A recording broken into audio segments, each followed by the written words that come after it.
प्रातःकाल जो सुनाई देती है उस पूजा की घंटी की धुन हो तुम। प्रातःकाल जो सुनाई देती है उस पूजा की घंटी की धुन हो तुम। सुबह सुबह गर्मा गर्म नाश्ते की महक हो तुम। स्कूल बस में बैठते हुए बच्चों की चहक हो तुम।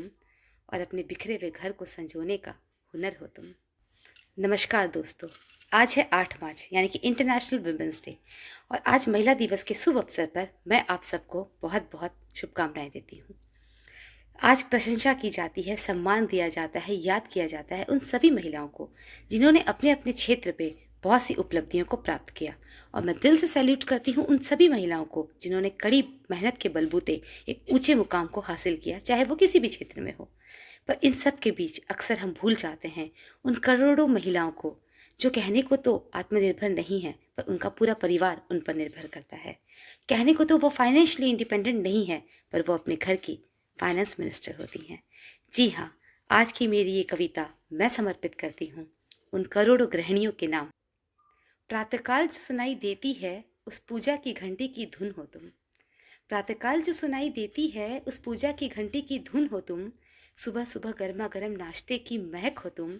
स्कूल बस में बैठते हुए बच्चों की चहक हो तुम। और अपने बिखरे हुए घर को संजोने का हुनर हो तुम। अपने पति के चुनौतीपूर्ण जीवन की साथी हो तुम। अपने पति के चुनौतीपूर्ण जीवन की साथी हो तुम। अपने घर को दिए की तरह चसाकर रखने वाली बाती हो तुम। अपने परिवार को हर पीड़ा से बचाने वाली परछाई हो तुम। और वीर शिवाजी जैसे व्यक्तित्व देने वाली जीजाबाई हो तुम हो घर पर तो तुम्हारी संतान निखरती है। तुम हो घर पर तो तुम्हारी संतान निखरती है। अगर तुम भी चली जाओ बाहर कार्य करने तो तुम्हारी यही संतान तुम्हारे स्नेह भरे आंचल को तरसती है। अपना सारा समय देकर जो दिन रात तुम अपने बच्चों को पालती हो, अपना सारा समय देकर जो दिन रात तुम अपने बच्चों को पालती हो और बड़े ही जतन से अपनी गृहस्थी को जीवन भर संभालती हो, हे गृहिणी, क्या तुम ये जानती हो कि तू ही अपने बच्चों की जीवन की असली निर्माण करता है। और आखिर तेरी सीख और संस्कारों से ही तो अपने देश का भविष्य बनता है।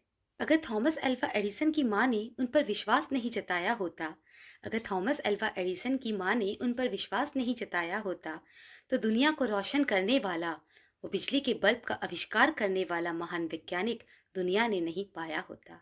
याद रखना, सीमा पर खड़े हमारे जवान अगर देश के लिए लड़ते हैं, सीमा पर खड़े हमारे जवान देश के लिए अगर लड़ते हैं, तो उनके हृदय में उस देश प्रेम की लौ उनकी माँ के संस्कार से ही जन्मते हैं। एक लड़ते हुए सैनिक के संस्कार हो तुम। एक लड़ते हुए सैनिक के संस्कार हो तुम। अपने पति के जीवन में पहली बरसात हो तुम। भाई छोटा हो या बड़ा, उसके खुशहाल जीवन के लिए पहली मुराद हो तुम। और इस दुनिया के कालचक्र को चलाने के लिए बहुत बहुत खास हो तुम। मैं अपनी इस कविता के माध्यम से केवल यह संदेश देना चाहती हूँ कि हे गृहिणी, तुम अपने आप पर गर्व करो, क्योंकि तुम्हारे कंधे पर देश की बहुत बड़ी जिम्मेदारी है। जब तुम अपना सारा समय देकर अपने बच्चों को अच्छी सीख और अच्छे संस्कार देती हो, तो यही बच्चे आगे चल के इतिहास बदलते हैं। और अब तो सुप्रीम कोर्ट ने भी कह दिया है कि घर पर रहने वाली महिलाओं के काम को कम आंकने वाली सोच को बदलना होगा। Thank you supreme court. So when you shape the mind of your child, you shape the destiny of our nation. So proud to be a women. Happy women's day.